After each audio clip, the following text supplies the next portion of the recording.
আসসালামু আলাইকুম প্রিয় দর্শক, শখ থেকে আমি মাহফুজা আফরোজ সবাইকে স্বাগত জানাচ্ছি লাউ শাকের ভর্তা রেসিপিটি দেখার জন্য। ভর্তা রেসিপি আবার এমন কি, কিন্তু ভর্তাও যে এত মজা হতে পারে না বানিয়ে খেলে বুঝতেই পারবেন না। প্রথমে আমি কিছু লাউ শাকের শুধু পাতাগুলো নিয়েছি। পাতাগুলোর ভিতরে যে রগটা ছিল সেটা বেছে ফেলে দিয়েছি। আর লাউ শাকের ভর্তার ক্ষেত্রে কচি পাতা হলেই ভালো হয়। এখন আমি শাকগুলোকে খুব ভালোভাবে ধুয়ে সেদ্ধ করে নিব। আর সেদ্ধ করার সময় খুবই সামান্য লবণ দিয়ে দিলাম, আর দিয়ে দিচ্ছি অল্প একটু পানি। পানিটা দিয়ে শাকটাকে ঢেকে দিব। আর এই শাক ভর্তাটা আমার মা আমাদের খাওয়া শিখিয়েছে, তাই এই ভর্তাটা আমাদের কাছে খুবই প্রিয়। এখন আমি শাকটাকে খুলে দিচ্ছি। শাকে বেশ কিছুটা পানি উঠে গিয়েছে, এখন আর ঢেকে সেদ্ধ করব না। এখন সেদ্ধ করব খুলে, তাহলে শাকের কালারটা ঠিক থাকবে।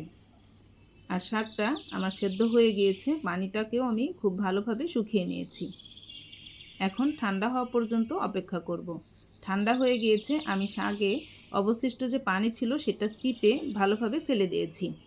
শাকে পানি থাকা যাবে না, তাহলে ভর্তাটা আবার প্যাচপ্যাচে হবে। ভর্তা শুকনো শুকনো না হলে ভালো লাগবে না। এখন আমি শিলপাটায় বেটে নিচ্ছি। তবে আমি যাকে এই ভর্তা বানিয়ে খাইয়েছি সেই বলেছে প্রথম খেয়েছে। এত মজার ভর্তা আগে কোনো দিন খায়নি। লাউ শাক দিয়ে যে এত মজার ভর্তা হয়, আপনারা না বানালে বুঝতেই পারবেন না। শাকের ভর্তাটা অবশ্যই বাসায় বানাবেন। আর আপনাদের কাছে কেমন লেগেছে আমাকে অবশ্যই কমেন্ট করে জানাবেন। আপনাদের কমেন্ট আমাকে অনেক উৎসাহ দেয়। আমার চ্যানেলটিকে যারা সাবস্ক্রাইব করেছেন তাদেরকে অসংখ্য ধন্যবাদ। আর যারা করেন নাই তারা প্লিজ আমার চ্যানেলটিকে সাবস্ক্রাইব করে আমার পাশে থাকবেন। আর আমার রেসিপিগুলো ভালো লেগে থাকলে প্লিজ একটি লাইক দিবেন। ভর্তাটা আমার বেটে নেওয়া হয়ে গিয়েছে। এখন আমি এখানে 1/4 কাপ পেঁয়াজ কুচি দিয়ে দিলাম, আর দিয়ে দিচ্ছি 5-6টা ভেজে রাখা শুকনো মরিচ।